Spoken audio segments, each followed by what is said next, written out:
Um seguidor de Pavlov, segundo George Windholz, descreveu que ao lhe perguntar se ele era religioso, Pavlov respondeu: "Em relação às afirmações sobre minha religiosidade, minha crença em Deus e minha frequência à igreja, não há verdade nisso. É pura fantasia. Eu era um seminarista e, como muitos seminaristas, tornei-me ateu durante meus anos escolares."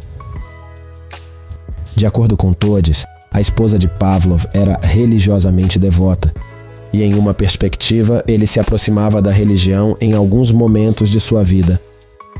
Ivan considerou que fortes pudessem se tornar racionalistas completos, confiando apenas em conhecimento, mas fracos, sobre os quais a religião tem poder, fossem incapazes disso. Conforme Toddes, ele disse acreditar que um dia a ciência, fruto da razão humana, substitua completamente a religião. Essa era a sua opinião, e desempenhou um papel importante na sua decisão de deixar o seminário pela ciência. Pavlov pai era um sacerdote da Igreja Ortodoxa Oriental, e ele esperava que o jovem Ivan seguisse 6 gerações de homens no serviço à igreja, mas não foi o que aconteceu. Na foto, Ivan segura o irmão, cujo rosto não pode ser visto. Talvez isso tenha sido feito na foto pelo pai ou mãe, pelo motivo de ele ter matado acidentalmente o irmão enquanto caçavam. A religião, no contexto da teoria da atividade nervosa superior de Pavlov, está ligada a um instinto evocado por condições ambientais difíceis em indivíduos fracos.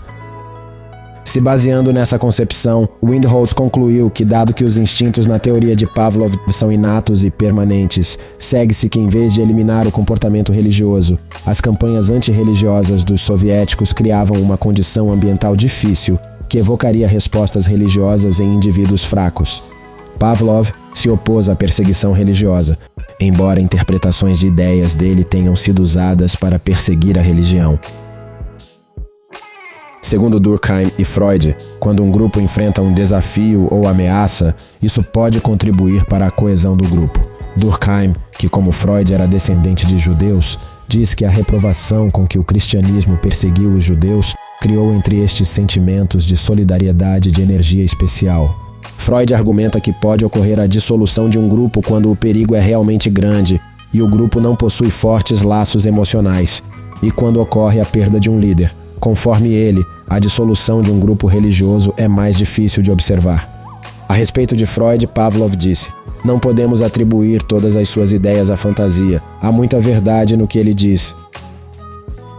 Pavlov escreveu que o ser humano buscou se salvar criando a religião, o que lhe permitiu manter-se de alguma forma no meio de uma natureza intransigente e toda-poderosa.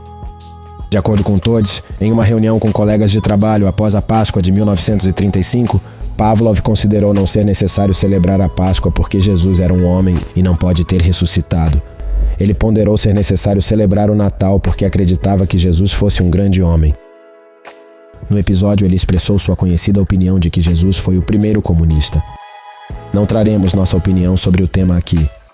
Segundo Toddes, em seus últimos escritos, Pavlov considera que a religião forneça a reconfortante certeza de uma divindade bondosa e onisciente, um para-raios contra o incerto e inesperado, não apenas como ele havia pensado anteriormente, para os tipos fracos, mas para a grande maioria das pessoas. Ele considerou que a fé religiosa possa amortecer os fiéis contra golpes inesperados da vida.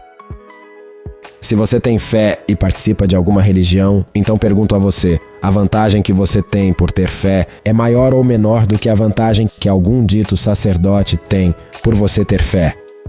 Acho que você diga que lhe é uma vantagem um sacerdote ter uma vantagem concernente a você ter fé.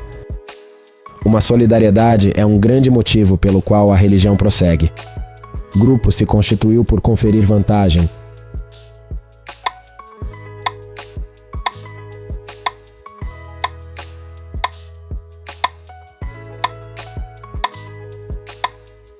Иван Петрович Павлов